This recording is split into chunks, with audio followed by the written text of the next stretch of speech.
E estamos de volta com o BBcast, seu podcast de automobilismo e outras nerds. No episódio de hoje vamos falar sobre o GP da Hungria. E aqui comigo está a Débora Santos Almeida. Bem-vinda, Débora. Olá, pessoal, sejam bem-vindos a mais um episódio do BBcast. E vamos aí, falar sobre esse final de semana que foi até um pouco agitado, teve umas polêmicas, a gente vai comentar tudo com vocês. Exatamente, eu sou o Rubens GP Neto e vamos comentar aí sobre o GP da Hungria, mas antes de começarmos aquele recadinho do Paddock de sempre, primeiro agradecer a todos os apoiadores, seguidores do Boletim do Paddock e ouvintes do BBcast.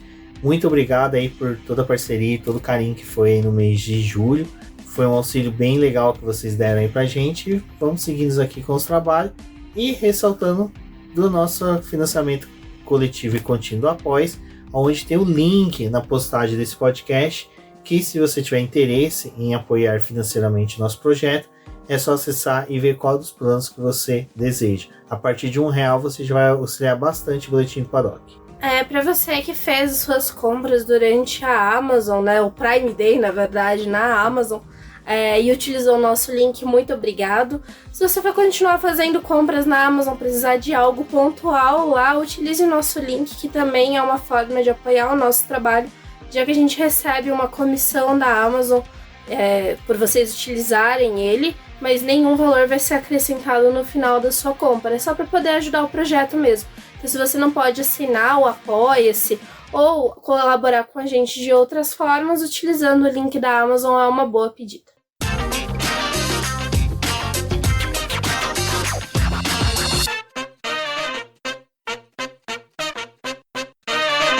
Bom, Débora, a gente fez uma live até comentando sobre a saída do De Vries e acho que retorno do Daniel Ricciardo, mas vale a pena a gente comentar aqui com os ouvintes, com a nossa audiência do BBcast, referente a essa mudança que aconteceu na Fórmula 1.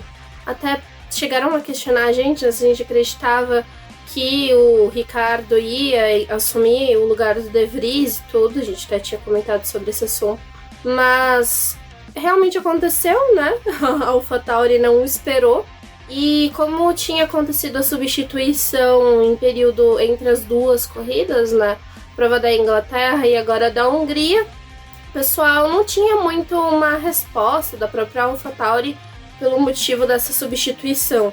E aí, antes da corrida da Hungria acontecer, na quarta-feira, teve um evento de imprensa com a equipe, e nele participou só o Franz Tost e o Yuki Tsunoda, o Ricardo não estava presente, e eles foram bombardeados sobre essa saída do De Vries e o que tinha acontecido.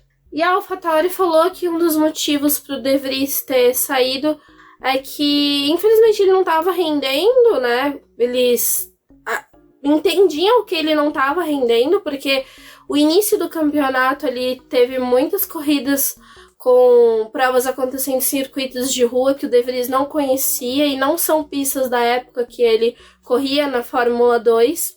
E mesmo a Fórmula E correndo em circuitos de rua, ela não corre nessas pistas, com exceção de Mônaco. Então, eles entendiam que ele não estava tendo também desempenho porque ele estava sendo jogado em pistas em que ele não tinha nenhum conhecimento. Porém, para essa segunda fase do campeonato, mesmo com pistas em que eles acreditavam que o De Vries poderia ir um pouco melhor, ele não conhece o que acontece na Fórmula 1 nesse meio de temporada agora para frente, que é aquela parte que eles começam a desenvolver o carro do próximo ano. Eles precisam de um piloto que tenha um feedback e tenha um pouco mais de experiência. Então, essa substituição aconteceu. Eles acreditam mais nessa capacidade do Daniel Ricciardo, que já entende os processos que estão por vir, e fizeram essa mudança. É claro que, o desempenho do De Vries também contou um pouco, enfim. Mas eu achei muito bonitinho a parte do Yuki Tsunoda, que ele defendeu muito o De Vries. Ele falou que era um cara que dava uns feedbacks muito legais, que eles tinham uma troca muito boa, que ele tinha aprendido e crescido muito com esse tempo que ele passou com o De Vries. E até o Franz Tost tentou aliviar um pouco ali dessa mudança, Ele é um chefe de equipe que já lida há muito tempo com pilotos novatos, tem esse domínio um pouco maior, teve uma paciência maior com o Tsunoda, mudou todo o cronograma dele ali com a equipe, levou ele para a Itália. E ele disse que hoje, né, no mundo da Fórmula 1, é muito cruel também você pegar um piloto jovem e colocar ele na Fórmula 1 e já cobrar algum desempenho, porque é uma categoria que não tem mais testes, não tem a oportunidade de fazer certas avaliações. O Tsunoda, ele teve aquele período antes de entrar na Fórmula 1 em que ele fez vários quilômetros com um carro antigo para poder entender um pouco da configuração do carro, para poder se ambientar com a equipe, e não conseguiram fazer o mesmo com o De Vries. Então, assim, tem uma parte de culpa da própria equipe e uma parte do De Vries que também não conseguiu se entender com o carro e com a equipe. A gente sabe que o carro da AlphaTauri era um carro bem difícil. Há bastante tempo, em vários BBcasts, o pessoal questionou, como a Débora falou. Eu mesmo era um cara que apostava que dificilmente teria essa quebra de contrato, mas no meio do ano a gente já teve também a notícia que a AlphaTauri não vai prosseguir com esse nome, que vai surgir um novo nome, que provavelmente vamos pôr assim, a Red Bull vai usar ele como uma equipe que vai ser um outdoor. Uma extensão. É uma extensão, mas outdoor, onde que marcas vão poder utilizar ela para ter um nome, né, para se promover, tudo. É uma forma também da equipe ganhar dinheiro, porque assim, vamos ser sérios, dificilmente um cara que usa roupa da AlphaTauri, marca de roupa, foi na loja da AlphaTauri lá em Nova York comprar porque assiste Fórmula 1. É pouco provável. Então assim, eles estavam... Tudo bem, conseguiu, levou conhecimento, todo mundo sabe que hoje existe a marca AlphaTauri, não precisa mais disso. Então, até minha torcida realmente era que viesse um nome de marca, alguma coisa ali que fosse ligada ao automobilismo, e não que seja uma Benetton, né? O surgimento de uma Benetton novamente. Mas, enfim, a ida do Ricciardo realmente mostra que é para a construção da equipe, eu acho que também para promover ela, porque o Ricardo sabe que a Netflix ama ele, a Fórmula 1 ama ele, todo mundo quer ele, queria ele de volta. Que a Aston Martin fez com o Fernando Alonso. Exato, então é uma coisa que até o Gabriel Lima, do Full Yes Podcast, falou comigo no dia do aniversário dele, que, cara, é o retorno de um cara que é campeão assim, campeão de base, mas é um piloto que tem vitórias, que tem toda uma história, que chama, que agrega na Fórmula 1, então é interessante para a marca, e tem o lado também que Christian Horner também foi bombardeado de perguntas nesse final de semana. Ele falou, não, por enquanto o Pérez permanece pro ano que vem e tal, ele é interessante, ele fica... E realmente, o Verstappen sozinho consegue o título de construtor e de piloto sozinho para Red Bull, então não precisa substituir o Pérez. E, por sua vez, se o Ricciardo ficar um ano nessa nova equipe e promover a equipe... Fez um movimento que o Gasly fez, né? De, criar uma equipe em torno dele, tentar se redimir das coisas que tinha acontecido para poder, ser um piloto interessante pro grid. É claro, talvez a carreira do Ricardo não esteja não seja tão longa assim como a de alguns pilotos, mas ele ainda é um piloto interessante. É que assim, a gente teve esse final de semana dele que foi ok, acho que ele teve um desempenho interessante perto do que teve ali com a McLaren, que não era nada positivo, mas agora a gente vai ter que esperar as próximas corridas para poder ver o que vai acontecer com o Ricardo também, porque é uma das coisas que a gente discutiu lá no outro programa, né? Ou ele vai se consagrar de vez e vai conseguir fazer uma equipe trabalhar por ele ali, que é o caso da AlphaTauri, e talvez encabeçar e ser o primeiro piloto e a equipe aceitar o Tsunoda ali como o segundo piloto, mas que também auxilia o time, ou ele vai acabar jogando mais uma pá de terra na carreira dele. É um negócio que assim, é muito 50-50, então vai dar muito bom ou vai dar muito ruim. Exato. Bom, outro movimento que pode dar muito bom ou muito ruim é a nova mudança na Alpine, né? Eu acho que a gente nova mudança. É um tópico que sempre tem, né, no nosso podcast, que é mudanças na Alpine. Eu falei Alpine aquela hora, me deu uma dor no coração, mas Alpine. E que mudou o CEO, né, Débora? E assim, muda, entra investidor, e o Otmar tá lá. O Otmar... Então, eu acho que dava pra gente fazer um podcast, não que a gente vai fazer isso, não vamos torturar os nossos ouvintes, mas se quiserem a gente faz. que dá pra poder fazer um podcast só da ida e vinda da Alpine, né, de 2021 pra frente. Dá pra poder fazer toda essa movimentação. Tentando ser breve, mas não dá pra ser muito. Em 2021 a gente teve a saída do Cyril Abiteboul, olha só, né? Cyril Abiteboul saiu, jogou talvez uma bomba lá na equipe. Falando dessa bomba, até pra poder ressaltar, que a gente falando de perguntas. Exatamente. Tem a pergunta, né, da Ana Luísa, que eu acho que já vou acrescentar agora pra gente não se estender e depois ter que retornar.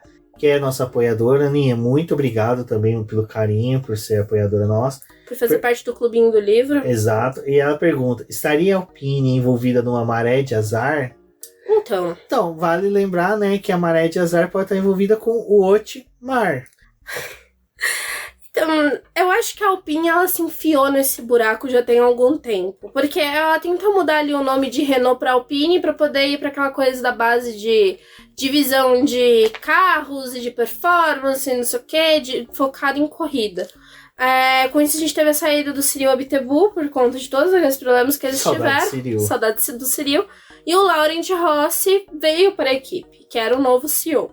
Na gestão do Rossi, ele tentou estabelecer ali um período de 100 corridas para a Alpine voltar a ter pódios, vitórias e afins, né? Voltar a ser uma equipe...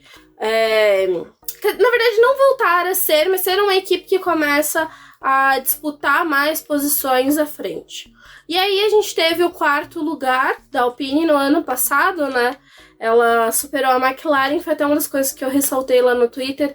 Aquele 4º lugar, se apegar esse 4º lugar no campeonato foi uma coisa muito idiota da parte da Alpine, porque a gente sabe que a McLaren perdeu a posição do campeonato porque ela tinha só um piloto pontuando. Não tinha o Ricciardo trabalhando de forma regular. E aí também não venha dizer que não sei o que, porque foi isso sim. E aí, né, com o Laurent a gente teve aquela bela... Eu tô fazendo uma linha assim só pra vocês chegarem na mudança.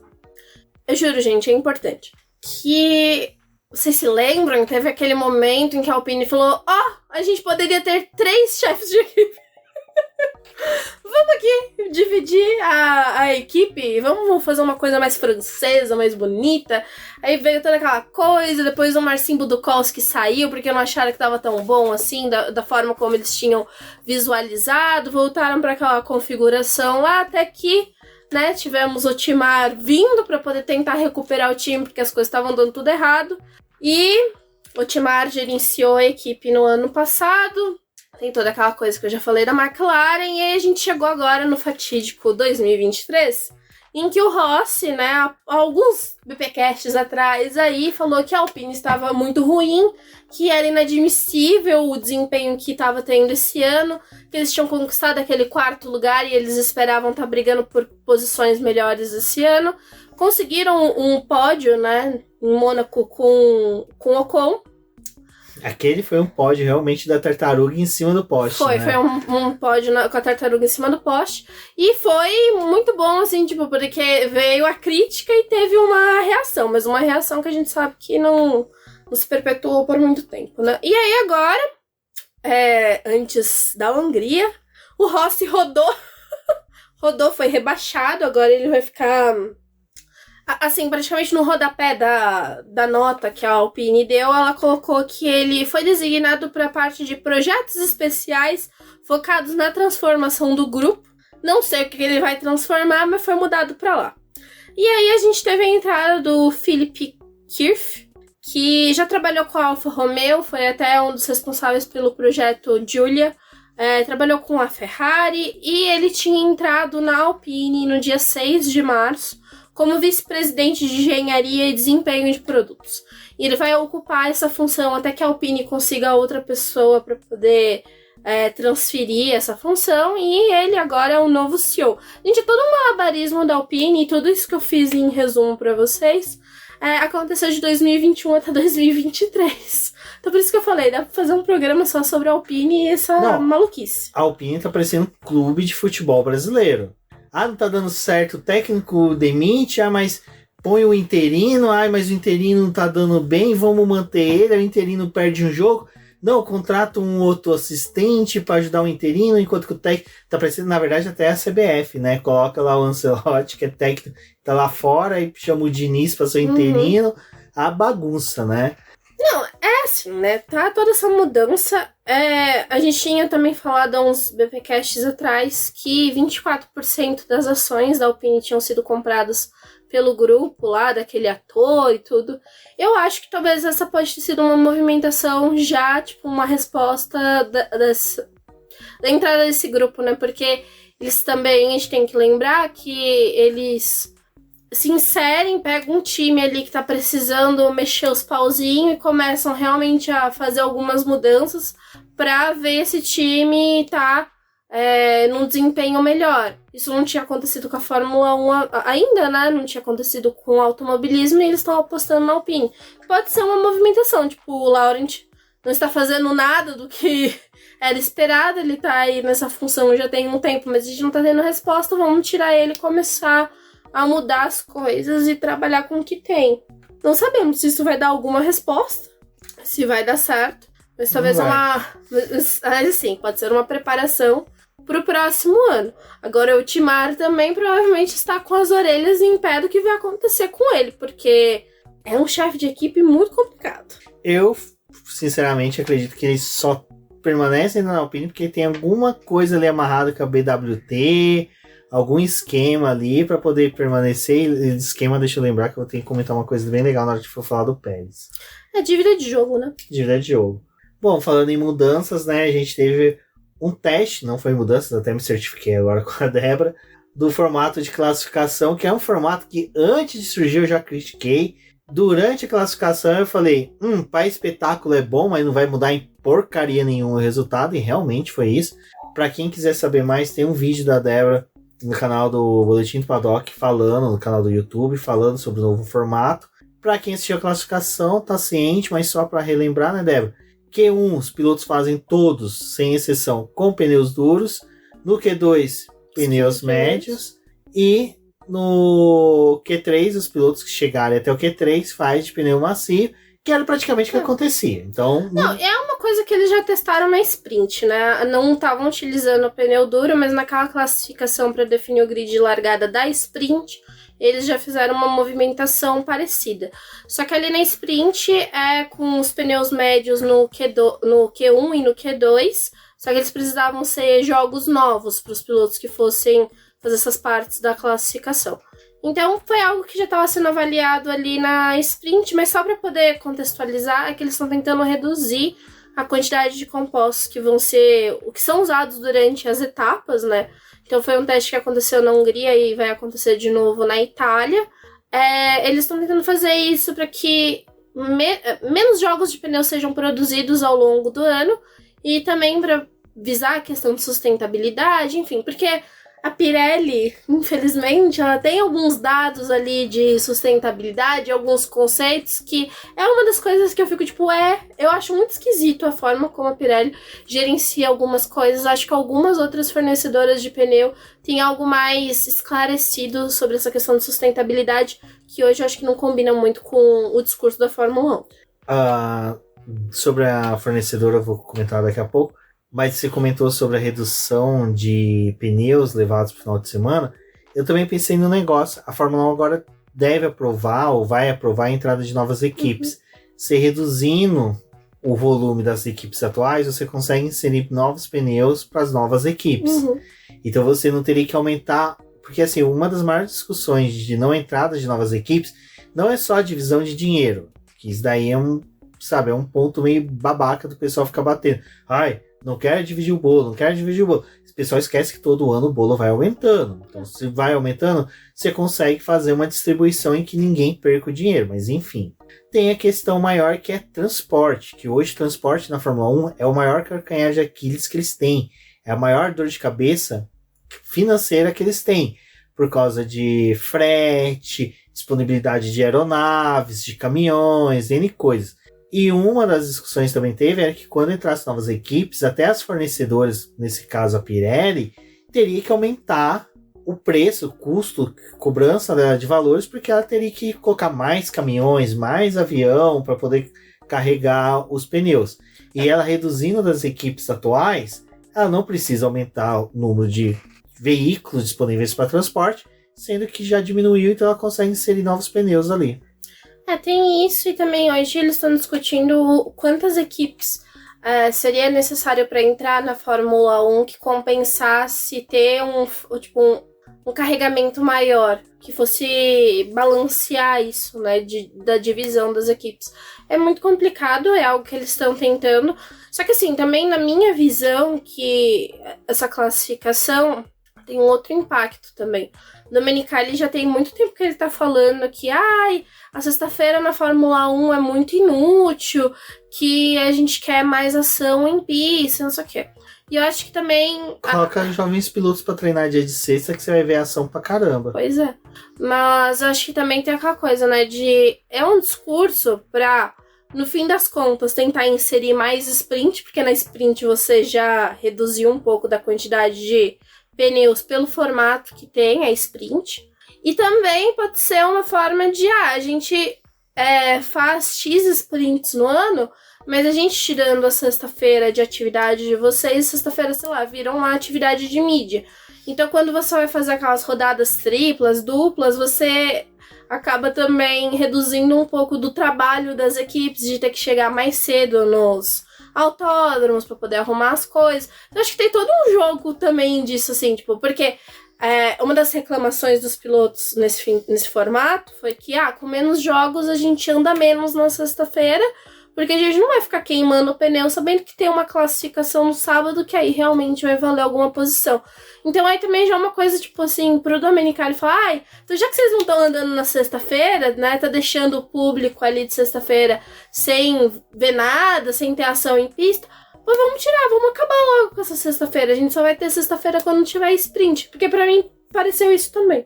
Tem isso e, assim, tem vários fatores que a gente pode ficar discutindo. Eu penso que sempre que, já que sexta-feira não tem, como eles falou, movimentação, cara, aproveita a sexta-feira, coloca testes de jovens pilotos, força as equipes, que agora, cara, a gente tá no meio da temporada, não teve uma equipe que eu me recordo que colocou jovem piloto pra correr, pra treinar. Eles são obrigados, 2 treinos livres, disponibilizar pra jovens pilotos. Cara, final do ano é que ele pega pra capar, pega, coloca, tira um, coloca outro. Se eu não me engano, na Espanha, o Larson treinou esse ano? Agora eu não vou lembrar. Eu acho que sim, foi isso mesmo. Foi só na Espanha que a gente teve a Red Bull com pilotos de teste fazendo. Mas enfim, sabe, sei lá, né? Eu acho meio complicado querer tirar sexta-feira. Uma coisa que o Hamilton falou dessa situação, né? Que, mas eu não entendo então para que dos pneus de chuva. Porque realmente, tipo, você vai levar pro Bahrein pneu de chuva? Não vai chover. Já né? chegou a chover? Mas não tava previsto, mas chegou a chover. Né? Jeddah, vai chover. Né? Tipo assim, a Pirelli toda a corrida ela tem que fazer os pneus. Porque pra quem não sabe, tipo, pra toda a corrida eles fazem o pneu para ser levado para aquela prova e depois, se não foi utilizado, eles descartam aquele composto. Eles não ficam viajando com o mesmo pneu, tipo, não usou no Bahrein, então vamos levar para Jeddah. Não usou em Jeddah, vamos levar para outra pista. Porque os pneus de chuva, primeiro, eles são muito delicados. Segundo, que tipo, nessas mudanças de temperatura, pressão, as coisas, pode ser que, e armazenamento também, ele sofre alguma rachadura, tem algum problema. Então, para evitar transtorno com as equipes de falar, vocês me entregaram um jogo podre, você entregou pra Red Bull um jogo podre, e entregou pra Ferrari um jogo bom, então eles têm que ficar fazendo essa coisa, tipo, não usou o pneu, vamos destruir. E aí o Hamilton fala, eu não entendo pra que isso, de ficar levando pneu pra corrida que não vai chover e fazendo essa quantidade de pneu de chuva que é absurda, e que tem final de semana que a gente nem usa. Aí ele falou, porque não diminui os jogos de pneu de chuva e deixa a gente com os pneus normais de pista seca.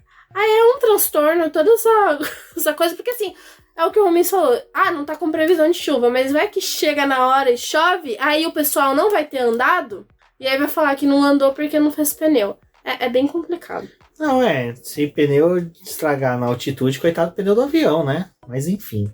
Coloquei uma pulguinha na orelha do pessoal da Pirelli que tá ouvindo a gente. Mas do novo formato da classificação, gente, eu assim, vou ser sincero, não mudou nada. Tipo, mas o Russell ficou no Q1, não foi por causa do pneu. O Sainz ficou... A Williams, eu acho que foi mais por causa da pista. Eu acho que foi mais... Mas Williams... na corrida ela respondeu. É mais a questão também do pneu. Pneu, porque... ela não se dá bem com o pneu duro, né? Porque eles não vão ter velocidade com o pneu duro. Mas acabou prejudicando quem? A equipe pequena. Não adiantou, não ajudou porcaria nenhuma. Então, você não deu competitividade. Você fudeu com a equipe pequena. O Hülkenberg, acho que a gente já tá falando da classificação, então vamos falar da classificação, né? O fato do Hülkenberg chegar no Q3, se você pega o histórico das últimas corridas, o Hülkenberg tá indo pro Q3. Sim. Ele não tem desempenho na corrida, que foi até uma coisa que ele falou depois da corrida. É mais um final de semana frustrante, porque você faz uma classificação, mas não consegue, o carro não mantém. Agora imagina esse Hülkenberg no lugar do Stroll. Talvez fizesse mais miséria, né? Assim, foi o que a gente tava falando. Muito interessante essa coisa da classificação. A Alfa Romeo chegou ali no Q3, tipo, tem o seu louvor, mas também a gente tem que lembrar que o Russell ficou pelo caminho, o Sainz ficou pelo caminho, que naturalmente são pilotos que são mais presentes, né, no Q3. A Williams não performou bem com os pneus duros ali no começo da classificação, enfim... É uma situação que, tipo, é muito legal, tem algumas coisas aí que são interessantes, dá uma mexida no grid, mas mexeu no grid de quem? Porque é um ou outro piloto eliminado, mas é aquela coisa, né? Tipo, o Russell foi eliminado dessa vez, mas nas outras corridas estava sendo o Pérez. A Mercedes também, a gente... É que o Pérez estava sendo eliminado por mas estava sendo eliminado. A Mercedes, a gente já conta, assim, tipo, a pole do Hamilton, acho que é uma exceção esse ano. Mas a Mercedes, ela não estava tendo ritmo de classificação. Então, os dois também ficar pelo caminho é algo meio esperado. Então, mexeu esse formato de classificação, mexeu no quê? Porque, assim, eu acho que é algo muito legal numa categoria que tem carros iguais para todo mundo. Tipo, numa Indy, talvez. Numa Fórmula 2, que o pessoal mexe nas configurações do carro, mas o carro é o mesmo. Agora, na Fórmula 1, que... Cara, me desculpa... Por mais que a Fórmula 1 esteja com esse negócio de esse carro que nós temos agora deu uma aproximada nas equipes, o teto orçamentário aproximou o quê? Porque o meio do pelotão tá um pouco embolado, mas ainda assim você consegue ver as coisas, tipo, separadas. A Red Bull tá em outro patamar. Mexeu o quê na classificação da Red Bull esse formato? Porque ela é rápida com pneu duro, com pneu médio, com pneu macio. Né? Não tem... É isso que eu concordo plenamente. Não tem diferença mesmo. Enfim, gente, vamos esperar agora o teste que vai ser feito novamente em Monza, porque Spa pula, porque vai ter sprint. Vamos ver o que vai acontecer, né? Torcer pro Domenicali aí, parar de ter ideias. Não, as ideias eu até acho válido testar. Mas tem outra coisa que eu também concordo com o Alonso. Tipo, vamos testar coisas novas. Mas, num campeonato em que, tipo, o grid, o meio do pelotão tá completamente apertado. Tipo, é que nem o caso da sprint. A gente poderia ter tido uma sprint naqueles testes lá que aconteceu. Uma corrida definindo o campeão com a sprint, né? Agora essa coisa de vamos fazer isso aqui com essa mudança dos pneus. Você pode estar mudando o resultado, assim, tipo, entre aspas, da corrida, porque você está fazendo teste no meio da temporada. Se você parar para pensar, esse teste pode ter mudado, influenciado, por exemplo, o resultado da Alpine. Porque a gente teve o Joe largando lá na frente, né? Se ele não tivesse largado lá na frente, será que as duas Alpines teriam concluído a corrida? A diferença, são 40 pontos que a McLaren tá dela. Uhum. Pra quem no GP de Mônaco, quem se recorda do BBcast, eu falei, a McLaren não vai alcançar a Alpine esse ano, só se tiver um caos total. Mas o caos não tá acontecendo assim, total numa corrida, tá sendo sequência, mas mesmo assim, né? Hoje, por exemplo, as duas caos não terminaram por causa de um incidente de um piloto que não larga normalmente lá na frente. Uhum. O Joe tá mais pra trás. Enfim, você falou da classificação, a gente vai já falar, mas antes de entrar na classificação, Débora, tinha uma coisa que estava na pauta de notícias, que eu acho que é legal da gente falar antes, que foi gráficos novos que a Fórmula 1 lançou, na Sky, na verdade, né? Que é de... Fizeram uma transmissão voltada para crianças e adolescentes. Sim, mas tem nome aqueles bonequinhos? Avatar. São os Avatar. Ah, mas esse tinha que ser azul pra ser Avatar. Não gostei de Avatar. Ai, gente, mas é bonitinho, Não, né? são bonitinhos. Eu, por exemplo, estou esperando os mini cracks. Os mini pilotos deles. Ai, gente, eu só acho que é uma sacanagem que o Norris, ele já era conhecido como Funko, mas o Norris, o bonequinho, ele tá igual o Pato Ward. Ele tá a cara do Pato, gente. Puta merda, que sacanagem com ele. É que agora a gente tá gravando, eu tô vendo as imagens. Cara, ficou muito legal mesmo. Eu gostei pra caramba. Eu achei divertido, assim. É que não deu, obviamente, pra gente acompanhar. A gente não tem Sky, né? Nem tem VPN pra poder ficar fazendo isso. E seria um malabarismo maior no nosso final de semana, que já foi um caos pra assistir a corrida, já que a nossa televisão morreu. Então, é engraçado que deu tempo deles fazer do Richardo, né? Eu tô olhando aqui. Deu tempo de fazer do Richardo. Eu vi também o pessoal criticando, né? Eles estão todos do mesmo tamanho. Bom, ninguém não vai ficar fazendo, né? Não, já é pequeno. Imagina o tamanho que ia ser o Tsunoda. Tsunoda que foi entrevistado por uma criança que é maior que ele. Que é ele, coitado. Eu sei, Tsunoda, como é que é. Eu achei bonitinho, assim, durante o final de semana. Final de semana não, mas especificamente na corrida. A Fórmula 1 fez alguns tweets e tirou alguns prints dos gráficos, do que eles estavam proporcionando ali. A ideia foi muito legal. A Sky, ela tá com um projeto esse ano, né, de trazer crianças para poder fazer entrevistas com os pilotos, então, tipo, para poder ter aquelas perguntas capciosas. Teve o negócio do menininho que perguntou pro Toto Wolff, Toto Wolff, então, mas quanto tempo de contrato? Aí o Toto Wolff sussurrou ali pra ele, e aí depois o menino caguetou, né, falou, são 2 anos. Até parece que o Toto Wolff não sabia que a criança ia falar, né? Pra quem tem filho, não sabe. Esse aí tá mais do que vacinado. Mas eles fizeram essa transmissão porque eles querem que mais crianças, mais pessoas acompanhem, né? Eles estão vendo uma crescente e também uma diminuição da faixa etária de pessoas acompanhando a categoria, e eles acharam importante fazer essa transmissão para as crianças. Passou na Sky Sports do Reino Unido e a alemã. Então, a gente acha muito bonitinho, assim, poderia ser algo que eles importassem. Tinha até um joguinho de Fórmula 1 que eu gostava, que era o F1 Racing Star, que tinha os bonequinhos quase desse formato, e era um joguinho que era tipo meio Mario Kart, só que era da Fórmula 1.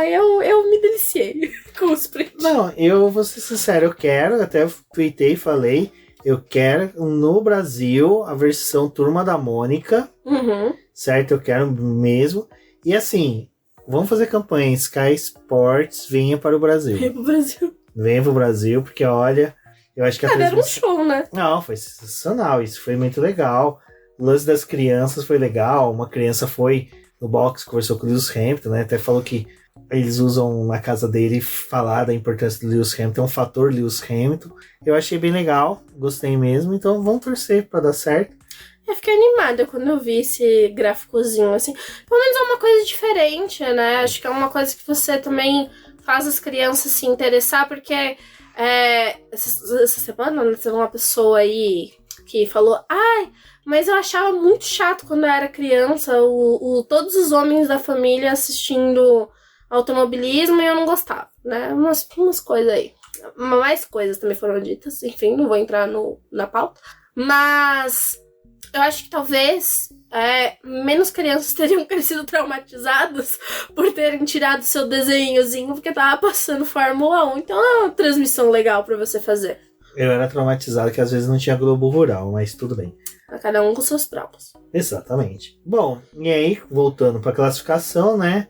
A Débora falou da Williams prejudicada, eliminação do Russell, né? Mas eliminação do Russell não foi por causa dos pneus. Foi por uma coisa que eu acho muito legal na Fórmula 1. Eu lembro que até quando teve isso em Monza, quando o Leclerc venceu, acho que em 2019, foi.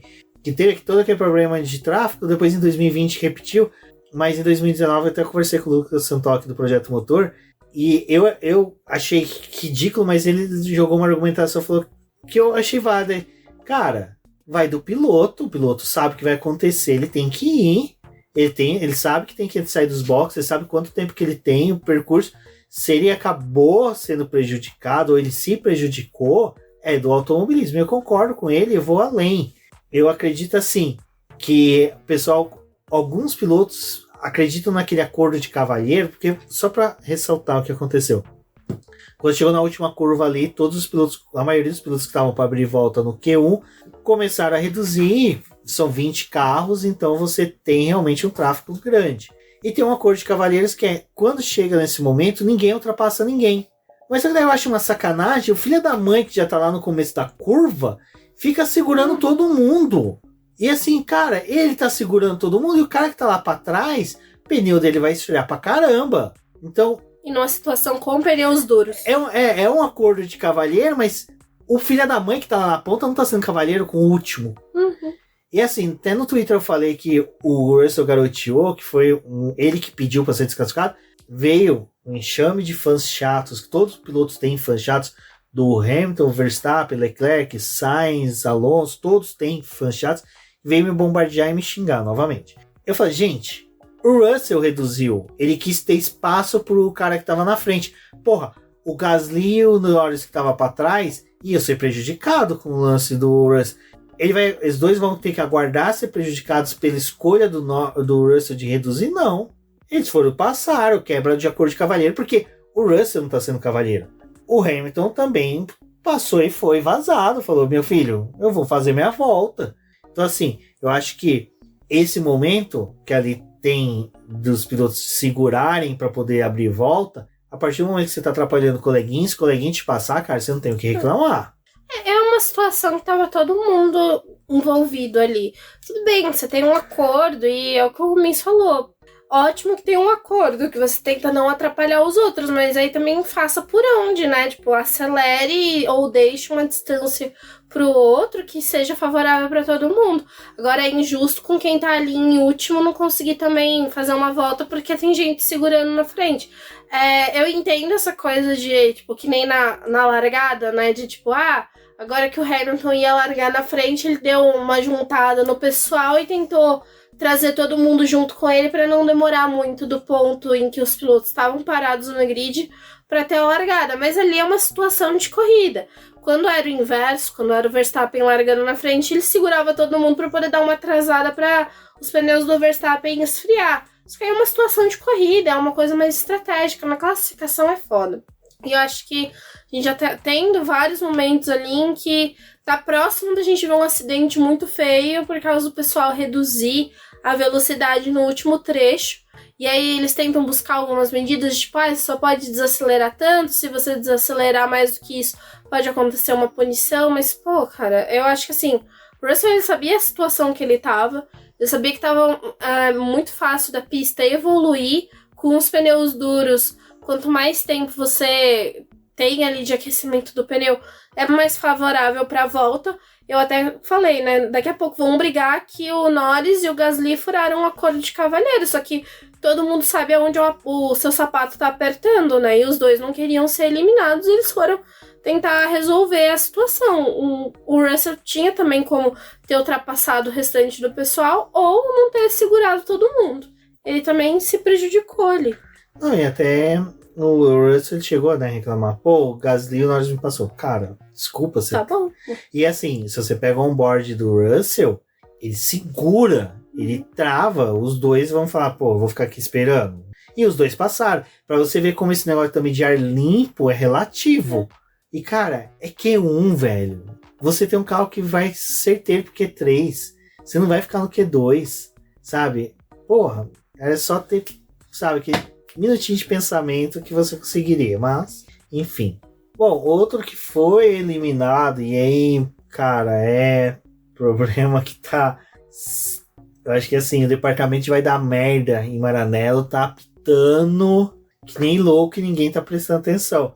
Que foi o Carlos Sainz, que foi eliminado no Q2. Débora, eu sinceramente não entendi como ele foi eliminado. Tudo bem, as Alfa Romeos e o Hülkenberg são os três, sabe, estranhos no ninho, que estavam que foram pro Q3. A performance da Ferrari tá uma porcaria, né? Mas a Ferrari, porque assim, o Leclerc também, ele foi, sabe, o Leclerc e o Sainz tá parecendo aqueles cavalinhos do Fantástico, que você vê que eles estão se matando pra correr e não saem do lugar.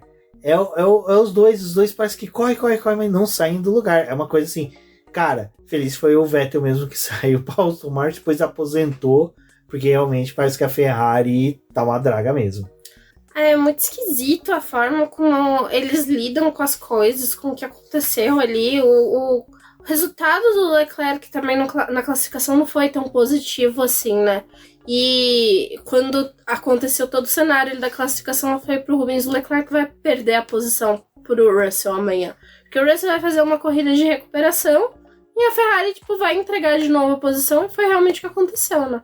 O Russell tinha a capacidade de passar o Leclerc na pista, não passou, mas a punição que o Leclerc recebeu ajudou ali também. Enfim, gente, acho que a Ferrari é muito difícil de discutir o final de semana dela, porque foi um final de semana muito apagado, falta de ritmo, não entregou, e essa classificação deles foi pífia. Não tenho o que dizer. Bom, então vamos dizer sobre Alfa Romeo e Hülkenberg, que eu falei que foram 3 estranhos no ninho, mas, cara, que classificação do Joe, do Bottas, realmente, assim, gostei. Eu acho que, assim, é legal às vezes ter isso numa equipe pra, sabe, dar aquele ânimo, dar aquele impulso, ainda mais que, cara, é uma coisa que eu vi até o pessoal discutindo no grupo do BP esses dias, que Alfa Romeo vai sair, vai voltar a ser Sauber. Uhum. E Sauber, desculpa, Casola, é uma incógnita total. A Sauber, sabe, você nunca sabia como ela estaria, sabe? Realmente, a Sauber, eu acho que ela depende realmente sempre de uma montadora forte, como foi a BMW, mas ela precisa realmente, sabe, de ter um trabalho de equipe muito forte. Então, eu achei legal que teve esse suspiro agora até antes das férias, né? Pô, que legal, quem sabe eles se sintam motivados a apresentar um bom trabalho para quando a Alfa Romeo sair, ia ficar aí por Sauber para 24, 25, né? Para depois a Audi chegar, mas... O que eu critiquei no final de semana ali de Silverstone foi que a Alfa Romeo tinha vindo com um super pacote de atualização para o carro e não funcionou. E no final das contas, eles estavam mais esperando um desempenho melhor na Hungria, né?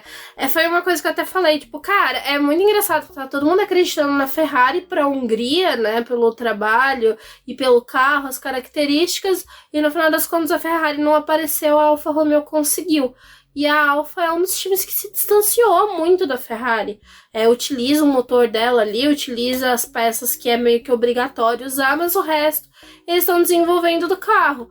Não é tão promissora assim, né? A Alfa Romeo não manteve o desempenho que ela teve no ano passado, mas veio com essa atualização aí pra Hungria que deu uma animada, né? E até os dois pilotos falaram, a gente gostou muito de ver o nosso desempenho no sábado, o que a gente conseguiu fazer, mesmo com esse formato de classificação, a gente venceu as 2 primeiras etapas ali para poder chegar no Q3 e foi muito promissor.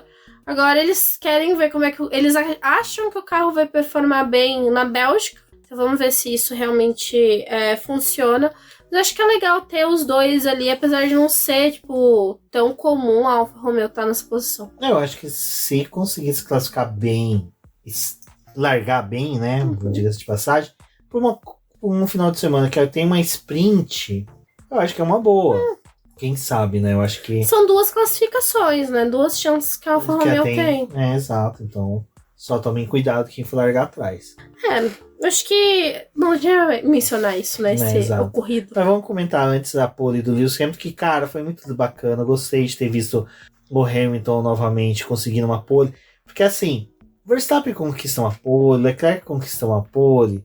São 2 pilotos que a gente já espera esse resultado deles. Tudo bem, o Hamilton também é o cara que era pra gente esperar, mas em decorrência dos fatores atuais. Mas, cara, vamos pôr assim que é um show à parte quando o Hamilton consegue. Ele é realmente um showman, ele tem todos os méritos de saber se posicionar para tirar foto, de saber trabalhar o que vai falar, como atuar com os fãs. Então, foi legal ver. É uma pole histórica até a próxima pole, que se hipoteticamente o Hamilton vier aposentar, fica o marco de um recorde a ser batido. Vamos ver se o Verstappen um dia bate, né? Mas mesmo assim é 104 poles, não é qualquer um que vai conseguir isso na Fórmula 1, não. E principalmente com a gama de pilotos bons que estão vindo por aí. Eu acho que esse resultado do Hamilton na Hungria foi muito legal pelo fato que, ele já tinha feito 8 poles na Hungria. Ele é o piloto que tem mais poles ali. É um dos pilotos que tem um maior resultado numa pista que, tipo, quando entrou no calendário não saiu mais. E é muito usado. Mas ele chegar à 9ª pole ali na Hungria e chegar ao resultado de 104 poles é algo muito grandioso. E mostra que, assim, cara, o carro da Mercedes, infelizmente, ainda não é um carro que tem muito ritmo de classificação, que não é o ideal para poder fazer essa parte do fim de semana, né, digamos assim. E ele superou, já tinha superado o Lando Norris no começo, ali do Q3, que foi algo bem surpreendente, porque o Lando estava com um desempenho muito bom, e bateu a marca do Verstappen, mesmo que por uma distância muito pequena. É algo muito promissor, mostra que ele conhece os caminhos ali da Hungria, não é à toa que conseguiu 8 poles e teve esse resultado. Fizeram um gráfico comparativo da volta do Verstappen com o do Hamilton, que é bem legal. Eu gosto desses gráficos que eles colocam o carrinho, que fica um sobrepondo sobre o outro, né?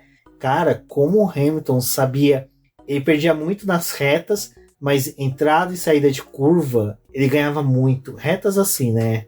Linhas que tinha no traçado, mas foi realmente no braço, é legal a gente ver isso. Mas, já entrando na corrida, não foi algo que durou muito, né, Débora? Primeira volta, largada. Primeiros metros. Verstappen deu uma de Felipe Massa, né? Lembrando que Felipe Massa, em 2008, teve uma largata.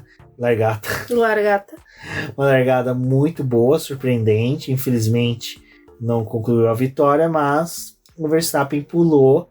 Concordo com algumas análises que realmente o Hamilton meio que ficou assim... Me defendo do Verstappen, me defendo das McLaren, porque, cara, novamente as McLaren conseguem saltar muito bem, mas infelizmente perdeu a pole, assim, a ponta, eu falo infelizmente porque teria sido bacana ali durar um pouco mais a disputa dele com o Verstappen. Talvez até o momento de abrir o DRS, né? Porque o DRS da Red Bull é muito efetivo. Tava todo mundo esperando isso, que os dois batessem e aí fosse a oportunidade de outra pessoa ganhar a corrida, né? Nesse fim de semana. Não aconteceu nenhum nem outro. O Verstappen escolheu uma linha melhor ali e saltou pra ponta. Sei lá, tipo, tinham várias possibilidades que poderiam acontecer nessa largada. E as apostas que aconteceram ali foram interessantes. Eu acho que talvez o que mais me surpreendeu foi a reação do Piastri, porque é um piloto que ele, cara, na base ele era brilhante em largada, assim, ele fazia umas coisas bem interessantes. O Mick Schumacher também era um piloto que era interessante em algumas largadas, mas foi muito doido, assim, a forma como o Piastri reagiu nessa largada. E o Hamilton e o Verstappen tem aquele meio toque ali no começo e ele falou, tá bom, então fica aí. Eu vou passar, não importa que você é o cara que domina essa pista aqui, eu vou passar. E foi muito legal, acho que esse começo de prova, assim, apesar da gente saber que, tipo, depois que o Verstappen já tava na ponta, ele não ia perder, né? A não ser que a pista favorecesse uma quebra, uma coisa do tipo, não aconteceu, dominou a prova. Bom, ali na frente a gente viu o Verstappen tomar a ponta, mas para trás foi até estranho, né? Porque assim, teve a largada e realmente eles focaram ali na disputa de Lewis Hamilton e Verstappen, porque realmente é o que importa, assim. Mas a gente teve novamente, né? Parece que virou tradição em Hungaroring ter um acidente múltiplo na largada. Depois foi feita a recuperação de imagem que o Joe não largou, né? Simplesmente o carro ficou parado, e depois ele largou, teve um problema de freio, bateu no Ricciardo, jogou o Ricciardo contra as duas Alpines e acabou as duas batendo e os dois pilotos tendo que abandonar. Uma pena pro Ocon e pro Gasly, que, como eu falei, refletiu total no campeonato de construtores, porque aumentou a diferença da McLaren em 40 pontos para a Alpine. E pro Joe, consequência de uma punição de 5 segundos, Ricciardo teve um dano no carro, mas não, até depois de uma entrevista pós-corrida, ele falou que o dano foi tão pequeno que nem interferiu no carro. Então, assim, ele ficou realmente com medo de ter que abandonar, já na primeira corrida, já na primeira volta, ter perda de posição. Mas depois ele conseguiu até fazer uma boa prova e vamos comentar um pouquinho mais à frente sobre isso. explicaram ali da questão do Zou que ele teve um problema no sistema de freio. Primeiramente, quando aconteceu aquilo, eu achei que tinha sido o sistema de anti-stall do carro que tinha sido acionado, porque a Alfa Romeo, ela é mestre, o carro deles é mestre em ter problema de anti-stall. É meio, tipo, o carro tentando se salvar. Acontece isso. E era até meu receio dos dois estarem largando ali mais à frente por conta disso. O Bottas, em reação a tudo que estava acontecendo com o Zou, ele tentou desviar e aí ele acabou perdendo posições. Foi um resultado muito ruim para a Alfa Romeo, mas o acidente é aquela coisa, não acontece. Acidentes na Hungria, eu até achei interessante o fato dos comissários punirem o Zou ali na corrida, né, nesse incidente, porque esse final de semana eles estavam bem levinho, até na Fórmula 2 aconteceu umas coisas que não veio punição, então fica essa balança, né, numa corrida pune demais, na outra não acontece o mesmo. Tem o impacto disso também, limits, né? Track limits também suave. Nos treinos livres, não olharam nenhuma vez. Classificação, opa, depois na corrida.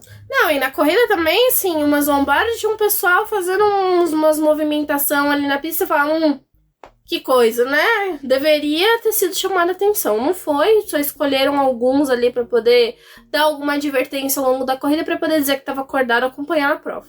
Exato. Bom, então, infelizmente teve isso, né? E depois também, né? Só pra falar ainda um pouquinho mais sobre o Bottas e o Zhou, que tiveram que fazer uma corrida de recuperação, né? Porque o Bottas teve que se desviar do Zhou, acabou perdendo... E não funcionou. Perdendo posição e acabou que depois eles tiveram que fazer uma corrida de recuperação. Uma corrida para se esquecer da Alfa Romeo, né? O Bottas foi uma coisa que eu falei, né, no Twitter, que ele tava muito... Você viu que ele tava tentando fazer alguma coisa, que ele tava tentando buscar algum jeito de chegar nos pontos. Não deu, infelizmente não pontua até o 12º colocado. Mas, novamente, quando as coisas voltaram ali para a questão da corrida, a gente viu a Williams e a Alfa Romeo numa situação um pouco diferente ali, mais equilibrado do que tinha acontecido no restante do pelotão. Mas teve uma galera que parecia que tinha largado com estratégia de 3 paradas, também não fizeram isso mesmo, usando a gama mais macia de pneus esse final de semana. Então, ficou elas por elas, né? Nem o Bottas, nem os outros pontos. Bom, Débora, só lembrando que normalmente quando tem corrida, a gente abre uma caixinha de perguntas no Instagram e joga os links no grupo de apoiadores do BP. Então, se você se tornou apoiador, se você é apoiador do BP e não está no grupo, quiser entrar, mande mensagem para mim. Eu e a Débora adicionamos você lá com muito carinho, porque a gente tem muitos apoiadores que não participam. Fica o convite aberto. E também jogamos nas redes sociais. Então, hoje realmente foi uma loucura, porque como teve F2, a Fórmula 1... Acabou a corrida, tava tendo pódio, a gente tava dando risada do Lando Norris ter quebrado o troféu do Verstappen, com todo respeito, é lógico. Parei, fui fazer almoço, tudo, porque depois tinha a Indy, então foi muito corrida, acabei esquecendo, então peço desculpa pra vocês. Mas alguns apoiadores nossos, como vocês viram, a Aninha já sabe dessa nossa rotina de responder perguntas, a Esther também, que é uma apoiadora que sempre participa das lives e também no BBcast enviando perguntas. E ela mandou uma pergunta aqui que casa exatamente com o item que a gente ia acrescentar na pauta, que durante a corrida te achou estranho o Norris parar antes do Piastri. E a Esther mandou a seguinte pergunta. Esse lance de terem chamado o Norris primeiro para o pit stop da McLaren, sendo que o Piastri estava na frente e no final deu undercut, se fossem brasileiros, os narradores brasileiros teriam chegado até, e teriam bastante, Esther, com certeza. Eu sei que isso é legal, mas foi um jogo de equipe. Ou foi simplesmente os dois lados da equipe disputando, ou seja, tendo uma disputa ali entre Norris e Piastri? Então, eu fui procurar a resposta disso. Não, desculpa, Débora, eu juro por tudo que conheço a galera. A gente tem que começar a fazer isso daqui, quando você fala que foi buscar a resposta, igual ao Globo Rural. Uhum. Não, nosso técnico agrônomo foi até lá na Hungria. Eu fui a técnica agrônoma, né? Eu não lembro o nome do cara. O Will Mesquita, eu sei que você conhece. Cara, me desculpa, nós que somos fãs do Globo Rural, eu esqueci o nome do cara. é um japonês, que toda vez que tem uma pergunta, o cara vai, tipo assim, a pergunta é de um cara do Rio Grande do Sul, o cara vai no Acre buscar a resposta. Desculpa aqui. Eu sou a pessoa que tá fazendo É que a Débora falou igualzinho. Não, a gente foi buscar a resposta. Então, né, a Esther até tinha me mandado um complemento da pergunta que se tinha sido Zac Brown favorecendo seu pupilo Lando Norris. Então não foi. Foi até isso que foram perguntar pra ele, né? E aí, tá favorecendo o Norris é melhor, não sei o quê. Eu falei, gente, não tem nada a ver.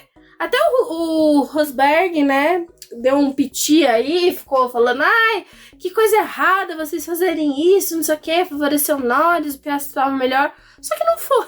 Eles estavam tentando se defender do Hamilton. Então foi uma coisa, tipo, a gente tá estudando o que a Mercedes está planejando para poder agir com o Hamilton.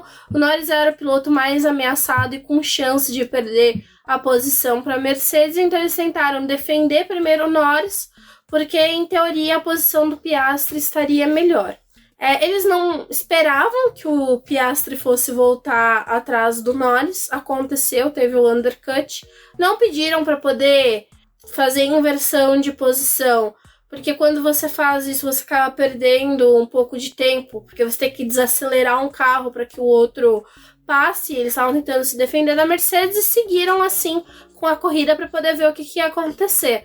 No final, né, poderia até ter rolado uma inversão, mas o Piastri se envolveu naquele incidente com o Pérez, o carro dele quebrou o assoalho, por consequência ele começou a degradar mais pneu, e aí ele acabou perdendo a posição tanto pro Hamilton quanto pro Pérez, né?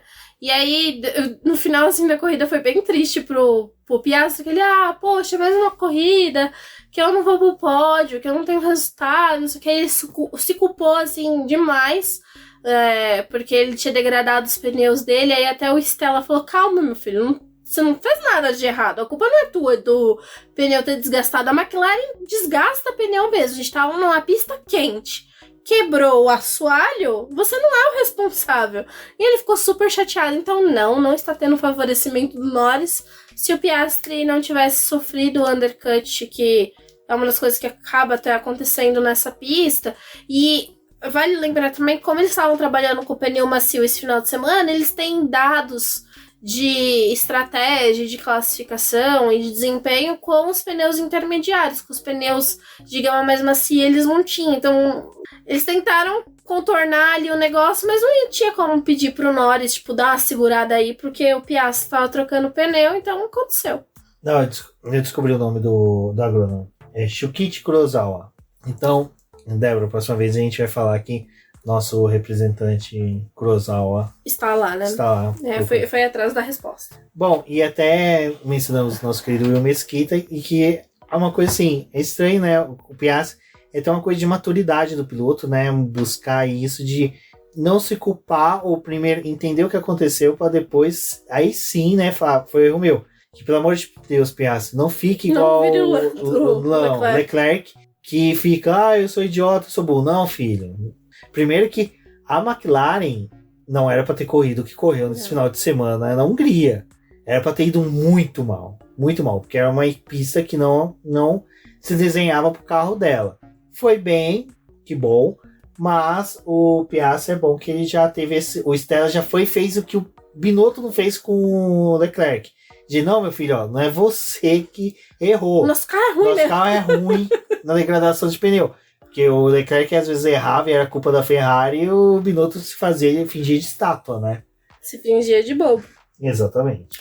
Mas assim, acho que dá pra gente falar do tópico da McLaren em si, que é o que você ressaltou, né? Não era um final de semana pra McLaren, eles não esperavam esse desempenho na Hungria. Funcionou. Na sexta-feira, quando fizeram a simulação de corrida, que a pista estava mais fria, que tinha chovido no início da sexta-feira, eles estavam mais confiantes com o desempenho, mas foi esquentando, né? Sábado já foi um dia mais quente e hoje eles correram com mais de 50 graus no asfalto. Então não era para eles estarem ali. Eu até achei legal na coletiva que teve pós-corrida, do Lando falando sobre isso, né? Porque perguntaram, mas a McLaren está mais rápida que a Mercedes? Ele falou, não, a gente não tá mais rápido que a Mercedes. Foi algumas circunstâncias que colaborou pra gente. A largada foi muito boa. A gente desgastou muito o pneu, mas a gente tentou encontrar ali um meio pra poder trabalhar. Se a Mercedes tivesse terminado no pódio hoje e a McLaren não, vocês iam estar dizendo que a Mercedes estava mais rápida que a McLaren. E não, gente, acho que tipo assim, eles têm algumas equivalências. A McLaren saiu melhor hoje porque conseguiu trabalhar com uma estratégia melhor e achei muito prudente da equipe, tipo, tentar preservar o piloto que estava com mais chance de perder para a Mercedes e trabalhar com outro depois. Então, é isso. Não, até foi uma boa leitura da McLaren, que é o que a gente critica a Ferrari, que a Ferrari não sabe trabalhar com 2 pilotos ao mesmo tempo. Tem sempre que, porque até na hora que a gente for falar da Ferrari, realmente vocês vão perceber que a Ferrari não contava que o Sainz teria a boa largada que teve. Mas o da McLaren eu acho que no final mais que eu queria comentar, mas eu acho que vale falar agora que realmente a McLaren parece que ela teve a evolução não só de carro, mas como de equipe também, né? Porque antes era um desespero da McLaren quando, vamos supor, o Lando acontecia alguma coisa com o Lando, era um desespero que começava a querer mudar a tática, mudar a estratégia e começava a errar tudo e de repente não, agora teve o lance do Piastri começar a decair, mas não, vamos manter, economiza pneu, vamos saber como trabalhar, então isso está sendo muito bom para a equipe e, sabe, eu acho que realmente até o Lando teve uma maturidade, amadureceu muito, eu acho que até seria ruim realmente se acontecesse dele sair agora da McLaren, porque agora que a McLaren está tendo chance de dar um carro bom para ele, né, não seria legal rompimento para perder essa chance. Eu achei muito bonito quando terminou a corrida, que teve todas essas perguntas, não sei o que. Perguntaram da estratégia da McLaren, aí o Lando, tipo, gente, a gente tinha estratégia de trabalhar com pneu médio ou duro. Agora, eu não vou dar a cartada pra vocês do que a gente tinha estabelecido, se vire aí pra poder tentar descobrir quais eram os nossos planos. Outra coisa que ele tinha falado é que esse resultado da McLaren, 2 pódios seguidos, foi muito importante porque a equipe foi metralhada de comentários ruins no início do ano, que eles não tinham conseguido entregar um carro decente. O pessoal da fábrica estava bem chateado com o que estava sendo falado sobre eles e também desse fato da incompetência da McLaren de fazer carro. Então foi bom para esse pessoal ver o resultado que o trabalho deles teve em pista. E até o Zac Brown falou que agora que tá tudo funcionando um pouco melhor, que ele espera que o Lando consiga estar à frente desse projeto para poder continuar gerenciando esse crescimento da McLaren, que eles querem realmente isso. Bom, e vamos já, eu acho que como casa, né, o que a gente tá falando, com a pergunta da Aninha, em que ela pergunta se ainda é cedo ou a McLaren já pode começar a sonhar com a 4ª posição no Campeonato de Construtores. Eu vou ser sincero, Aninha, a McLaren ela já pode mais ou menos... É que assim, 4º lugar tá a Ferrari com 80 pontos a mais. Não é fácil descontar 80 pontos da Ferrari.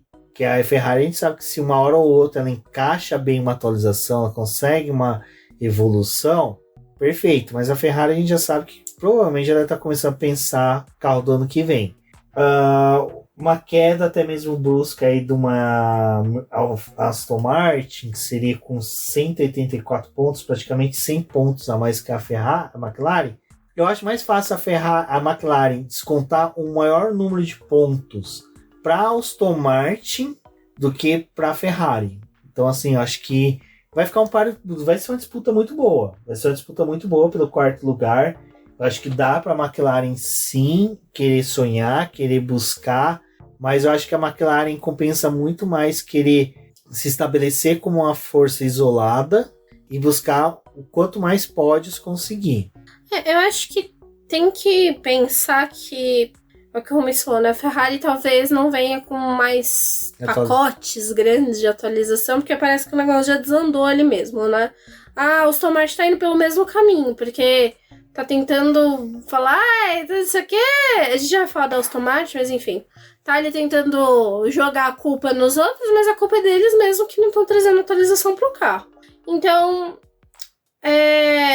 que a McLaren ela vai precisar gerenciar essa atualização, né? E contar com que os outros não tragam atualização. A McLaren ela também não vai se manter nessa constante, talvez, de pódios. Espero estar errado, mas não deve acontecer. Porque eles vão pegar pistas que o calor fala muito e o carro deles funciona melhor com a temperatura mais baixa. Né? E tem a Mercedes, que é uma equipe que atrapalha muito. Então, dá pra você descontar uns pontos da Ferrari e da Aston Martin? Dá, mas eu acho que não vai chegar a ficar talvez na quarta posição. Apesar que a McLaren, mesmo que ela chegue todas essas corridas à frente, apesar que a gente tá na metade do campeonato, né? Não, a Ferrari provavelmente ela vai trocar motor ainda, os pilotos, vai ter punição.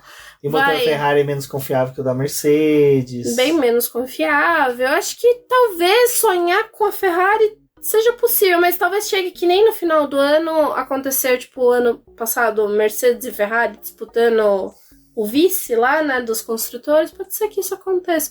Mas é que é muito fácil agora você pensar no resultado melhor da McLaren e a Ferrari só afundando, né? Só afundando, porque os pilotos já estão estressados, ninguém aguenta mais essa equipe.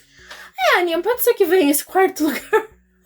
Exato. Mas talvez não seja bom vir pra não acomodar o ano que vem. Exato. Fica aí.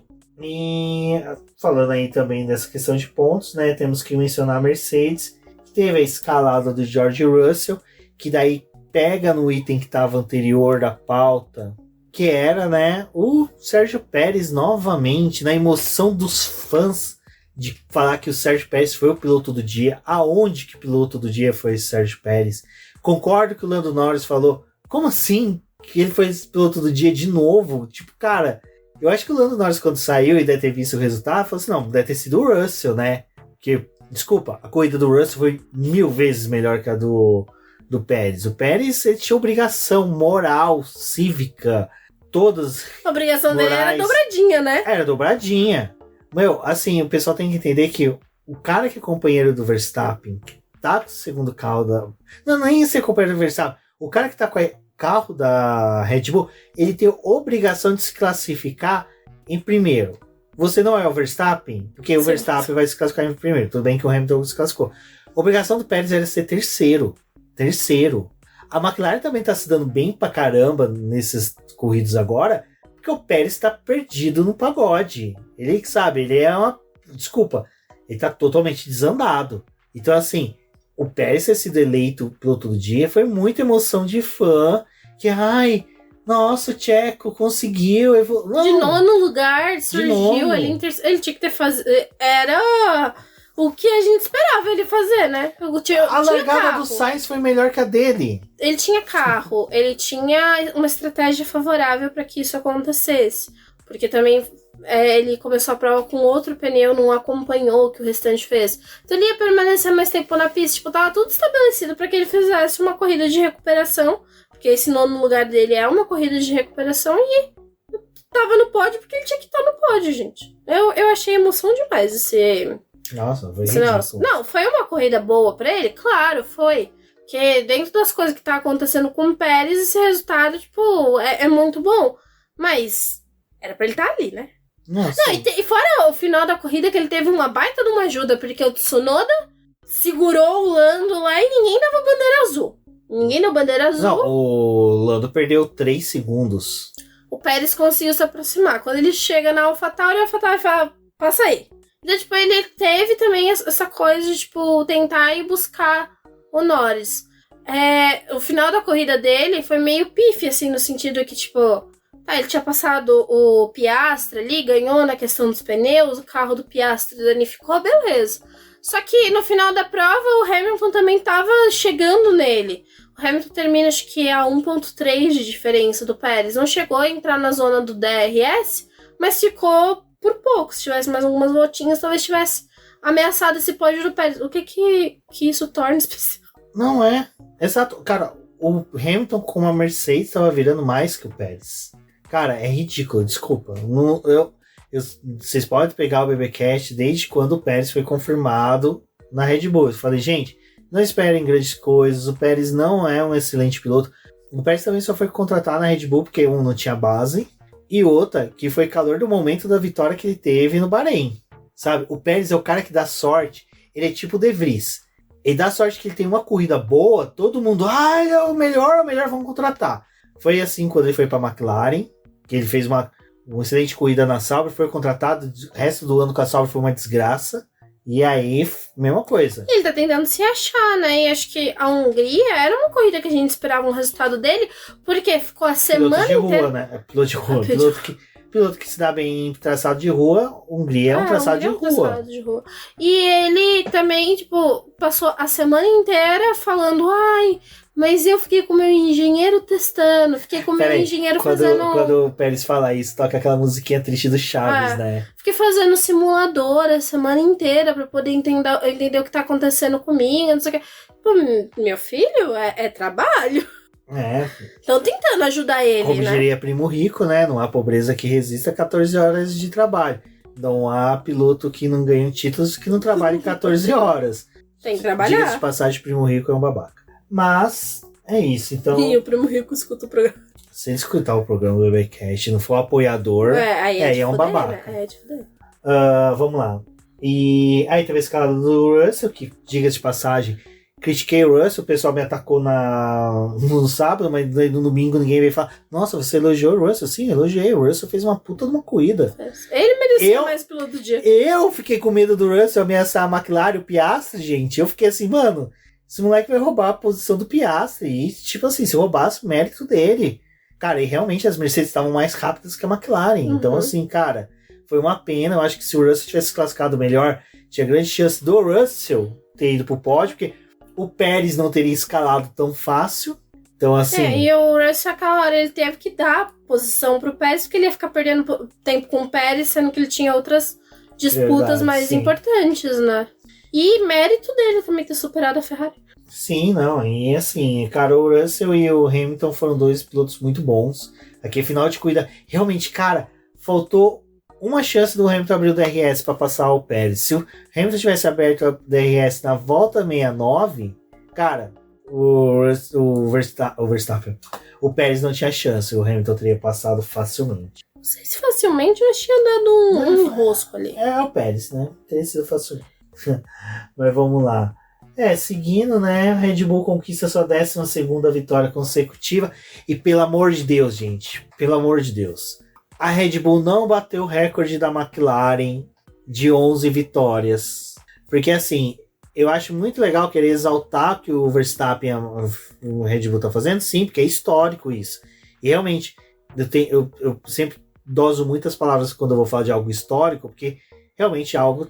Só a história vai falar se isso é histórico ou não. Mas o que a Red Bull tá fazendo esse ano é histórico. Sabe? É surpreendente o que eles estão fazendo. Né? Ainda mais Max Verstappen e Red Bull. Mas, cara, o recorde é 11 vitórias consecutivas numa mesma temporada. Abu Dhabi não conta. E eu acho que isso é tão burro que desmerece até o que a Red Bull tá fazendo. Que, cara, é uma outra temporada. 11 vitórias. Então vamos falar de vitórias consecutivas? Vamos falar de vitórias consecutivas. Aí é outro debate. Mas na mesma temporada, a Red Bull e a McLaren empataram. No entanto, que a Fórmula 1 trata desse jeito. É só a mídia brasileira que quer ter views, que cria esse negócio. Era que hoje, né, a Red Bull não, mas a Fórmula 1 veio com um coisinho, tipo... de botando as 12 vitórias. Mas ela foi ilustrativo. Foi ilustrativo. 12 vitórias consecutivas, mas ela não colocou em nenhum momento em comparação com a McLaren de 88. Porque a merda tá na hora que fala... Não, o Verstappen tem 12... A Red Bull tem 12 vitórias consecutivas e a McLaren teve 11. Como se a gente tá na 11ª corrida do ano, filho? Tipo, você... Venceu um milhão mais. Não, tudo bem. Se quiser colocar sprint, né? Mas não é sprint, não é.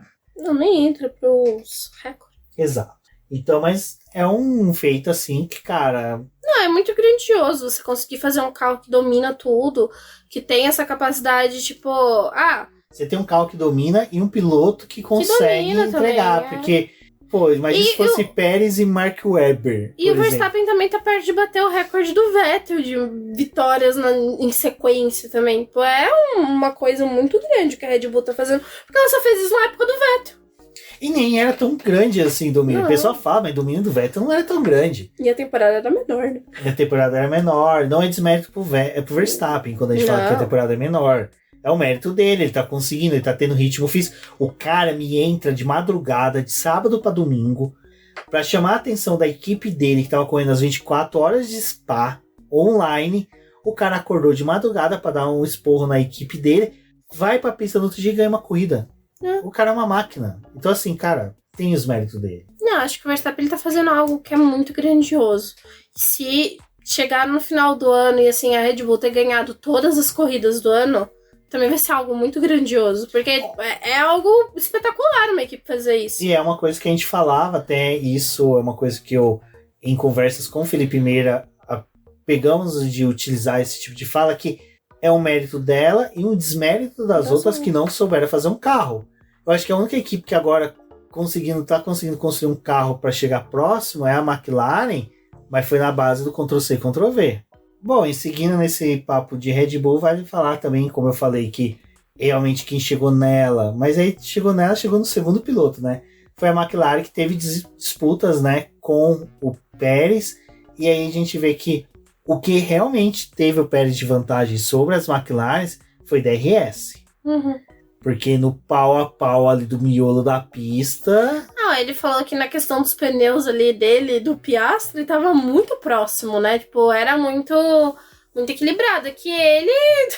tipo, o Pérez também, acho que ele tem uma vantagem que ele é mais aguerrido, assim. Tipo, ele vai... Ele sabe que ele tem o carro melhor e ele força. E isso é uma coisa que eu sempre gostei. Acho que é a única coisa que eu sempre gostei do Pérez comparado com outros pilotos. O cara briga por posição. Ele briga por cada centímetro. E sabe, ele não é o cara que simplesmente... vai, passa. Lógico. Ele não facilita muito. Ele não facilita. Né? E às vezes chega até a ser irritante, tipo, porque ele faz umas coisas que você fica tipo, cara, mas esse cara não vai ser punido?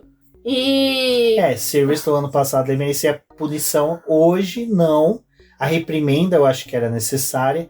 Mas uma punição que nem foi Silverstone, que ele jogou e ultrapassou por fora da pista, eu acho que era necessário.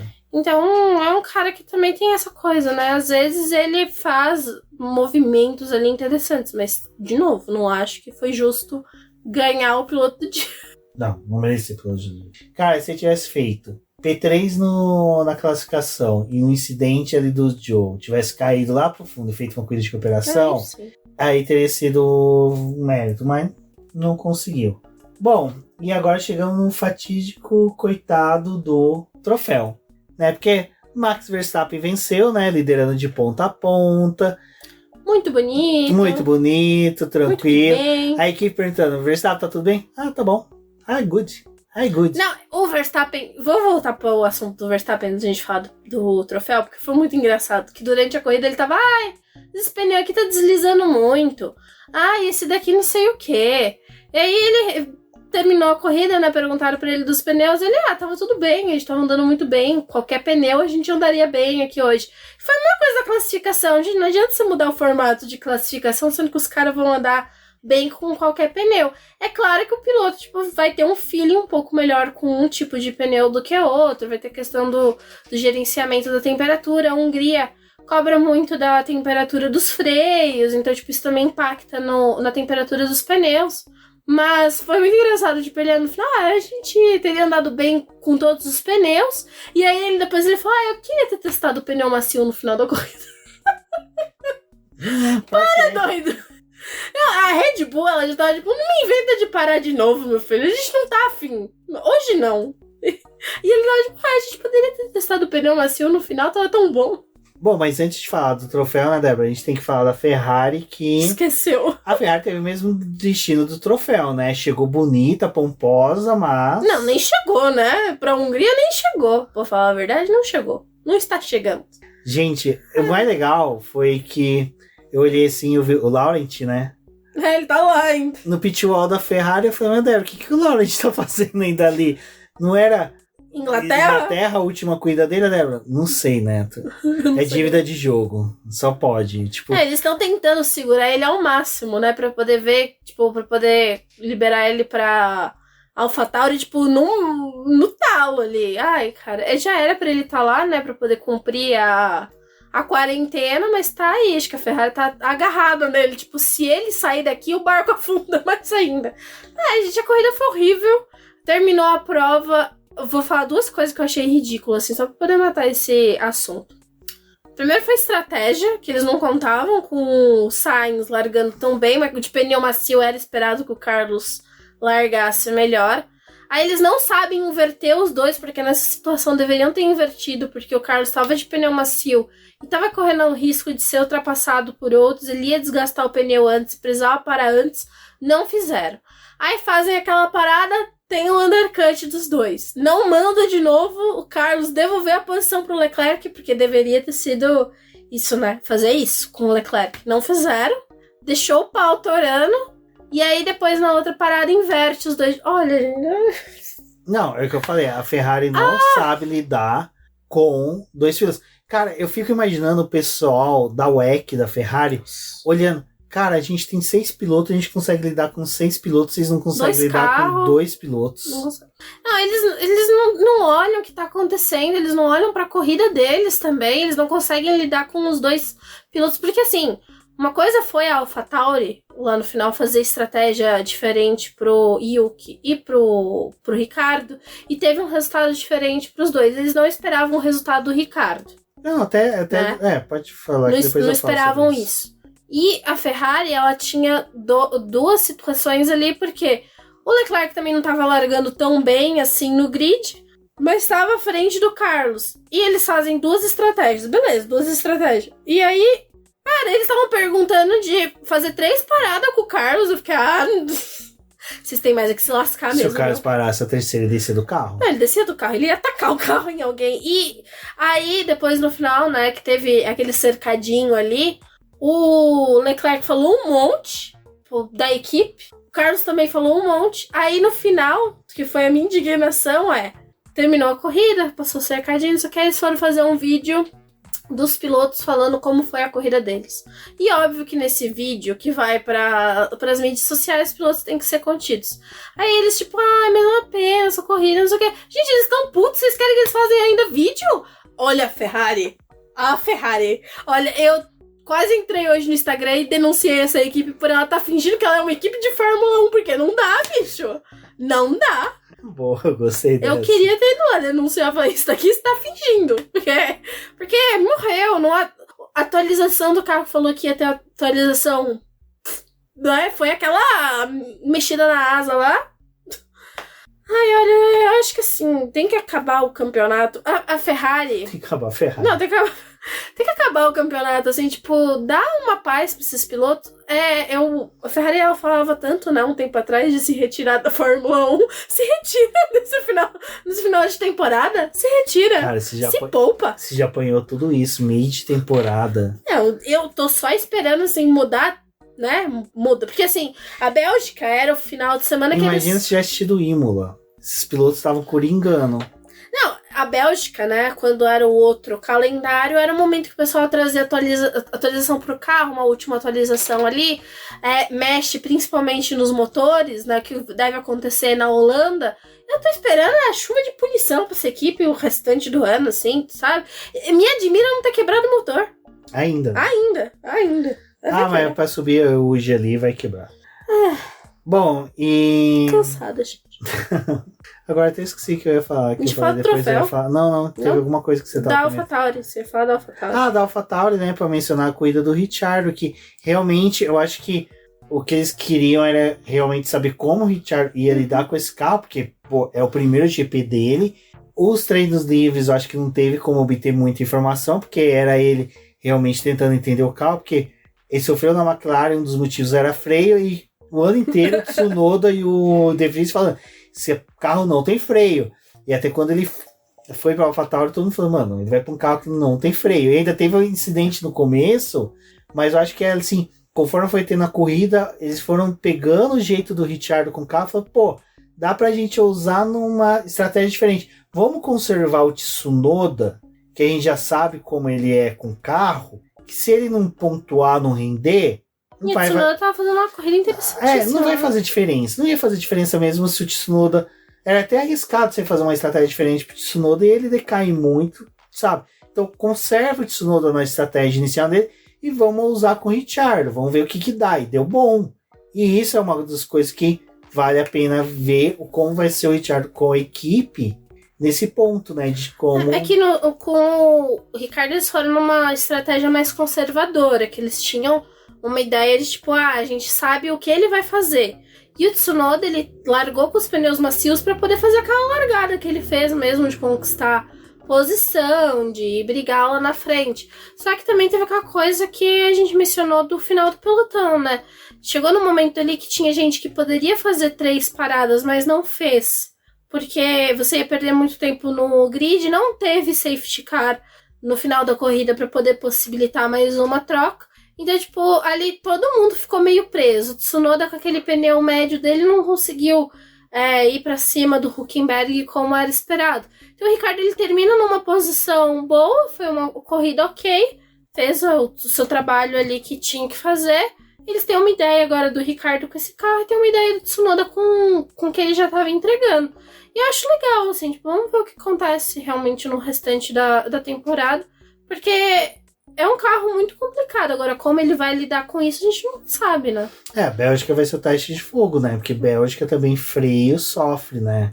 Tanto com as freadas bruscas que tem, como também freio na Bélgica, ele, tipo, resfria demais, ou ele superaquece porque você tá tendo que diminuir a entrada de ar, porque aquelas retonas que tem na Bélgica acaba gerando. É diferente da Hungria, que tem mini retas, né? E o pessoal tenta até alongar um pouco as retas para poder fazer um traçado ali nas curvas de uma forma mais fluida, né?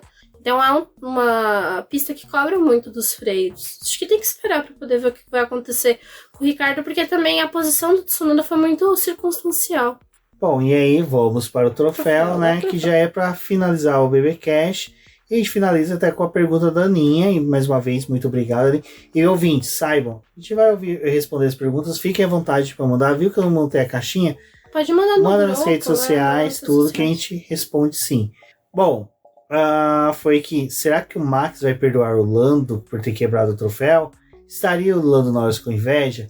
Aninha, vou ser sincero. Eu acho que o Max não tava nem aí, hein? O Max sempre falou que não liga pra troféu, que não liga pra isso. Tem piloto que não liga. O Nick Lauda trocou o troféu dele pro cara lavar o carro dele pro resto da vida. Então, assim, tem piloto que não liga. Então, eu acho que realmente o Max não tá nem aí. E, gente, a coletiva dos dois foi muito engraçada, né? Porque tinha uma interação dos dois ali. E cagando pro Pérez. Nossa, o Pérez super deslocado. E até... Nesse podcast, o Pérez era o cara da edição de som, né? Porque não fazia nada. Não fez nada. E o Lando falando, né? Perguntaram pra ele do troféu, aí ele, o culpado é o Verstappen que deixou o troféu na beira. Eu não tenho nenhuma responsabilidade quanto a isso. Ele deixou o troféu dele cair, o problema dele. Mas foi tudo num tom de brincadeira. E assim, tipo, o Verstappen realmente tava cagando. Eu até falei, né, porque a hora que o Lando... a cara do Lando é muito engraçada quando ele vê o troféu espatifando, ele vai, Daí parece que ele fica, tipo, tomara que o Verstappen não vire pra poder ver, né? E o Verstappen, tipo, dá um... Ei, o que tá acontecendo aqui? E os dois racham o bico, gente, do negócio tá quebrado. E é isso que me aconteceu, assim, que foi os fãs... Não, que o Hamilton, coitado do Hamilton, não tem nada a ver com o assunto. Tá pensando em você. Tomara, né? Meu Deus, isso é ótimo. Mas o Norris... Cara, o Norris é um irresponsável, o Norris é isso e aquilo. Cara... Os dois estavam rindo, estavam brincando, estavam fazendo piada. O dono do negócio tava nem aí. E cara, e até foi legal que eu falei, se fosse o Lando, pedir pro pessoal da Honda, porque, cara, se fosse o pessoal da Honda, faria um vídeo da restauração desse troféu, com aquela técnica japonesa de usar até pó de ouro, porque, cara, seria uma coisa assim diferente, devolvendo esse troféu pro Verstappen no GP do Japão, cara, E aí esse negócio deve ter seguro também, né? Tem porque quando o Barrichello quebrou, eles falaram que tem seguro. Acho que quando roubaram na sede da Red Bull os troféus, não, desculpa, perdeu, desculpa, só acho que a Aninha é professora de matemática, desculpa, Aninha, os troféus da Red Bull também, tem seguro, tal. O Button, se um dia alguém roubar o troféu dele, saiba que eu tenho uma cópia do teu aqui em casa, então eu posso te vender gratuitamente. Ai, cara, os dois estavam rindo da situação. A Red Bull fez piada, todo mundo fez piada.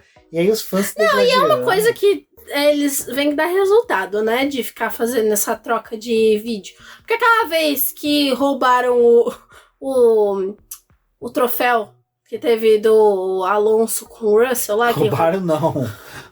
O Russell não foi... Roubou! Ele aprisionou! A Mercedes devolveu o que é do lado, né? Fizeram todo um enredo, deu uma história ali de devolver o troféu e não sei. Mano, tipo, os caras da... A Red Bull fica postando vídeo e foto do troféu quebrado. Ela fez isso em vários momentos. Aí também rendeu um monte de, né, coisas tipo de falas, que o Verstappen falando, a McLaren parece que ela tá cheia de dinheiro agora, eu vou mandar pra eles arrumarem pra mim, porque eles estão com dinheiro. Aí o Lando falando, não é problema meu, agora é problema deles, esse troféu. Cara, e assim, tá todo mundo falando essa coisa de, talvez o Lando ir pra Red Bull, a interação dos dois é muito engraçada, do Verstappen e do Lando, porque aí você consegue, tipo assim, até suavizar um pouco o Verstappen, né, porque ele parece um cara bacana nesse sentido, assim, tipo de... com os amigos, com o pessoal ali, ele parece ser, tipo, super fantástico, mas quando ele tá na disputa, ele é aquele cara turrão mesmo. Nossa, gente, eu curti pra caramba, cara. Da hora que quebrou o troféu até agora, eu tô me rachando com os memes, mas daí me irrita assim, tipo, o Lando, cara, o Lando... se o dono tá cagando, pra que você quer um... Quer que o Lando mude a postura dele? O Lando desse jeito, brincalhão, gente. Se ele tiver que pagar, ele vai pagar. Não, eu voto pelo meme. Eu gostei do meme. Gostei do meme e mais uma vez o Pérez ficou deslocadíssimo. Porque ele não teve um troféu quebrado, coitado. Se fosse o Hamilton no pódio, essa coletiva de imprensa teria sido engraçadíssima. Porque o Hamilton também, quando teve a passada, brincou com o Norris, brincou com o Verstappen. No sábado, brincou com os dois. Então assim, cara, realmente você percebe que às vezes os fãs estão degradando por umas coisas tão idiotas. E os pilotos estão... O Ricciardo indo pra Hungria no jatinho do Lando no jatinho do Ricciardo. Ou os dois alugaram juntos, que se dane. Mas, cara, os dois brincando. E aí fica os fãs da McLaren cutucando o Ricciardo. Os fãs do Ricciardo... Do Ricciardo cutucando a McLaren, da McLaren cutucando o Ricciardo. Aí vem cutuco do Lando, cutuco do Piastri. Mano, fica numa cutucação que você fala, gente, pra quê? Os caras estão se divertindo. Vamos aproveitar os memes pós-corrida. Eu acho que é isso. E nota da corrida? Eu achei que foi uma corridinha ok. 8. A Hungria entrega bem, né? Acho que 8. Também, eu acho que vou pra 8,5 por causa do pódio. Eu esperava um pouco mais. Eu esperava o Piastri no pódio. Eu esperava outro... Eu tô assim, o pódio do Piastri vai ser aquele pódio... vai ser em Monza. Vai ser igual o do Lando, que foi na Áustria, daquele jeito, conquista, corre, vai ser uma coisa mais assim. Na casa da Ferrari, só pra poder estraçalhar mais, assim, pisar nos vinhos da Ferrari. Exatamente. Bom, pessoal, agradecer a todo mundo que ouviu até agora, tá percebendo que a nossa voz está acabando. Obrigado a todos que ouviram até aqui. Mais uma vez agradecer a todos os apoiadores, seguidores, ouvintes. Compartilhem nas redes sociais, é muito importante esse compartilhamento de vocês aí, porque atinge mais pessoas, e a gente sabendo que o PBcast está sendo relevante, está sendo ouvido. Continuamos. Pra gente se animar a continuar gravando, né, galera? Exatamente, pessoal. Um forte abraço e até a próxima. Até a próxima.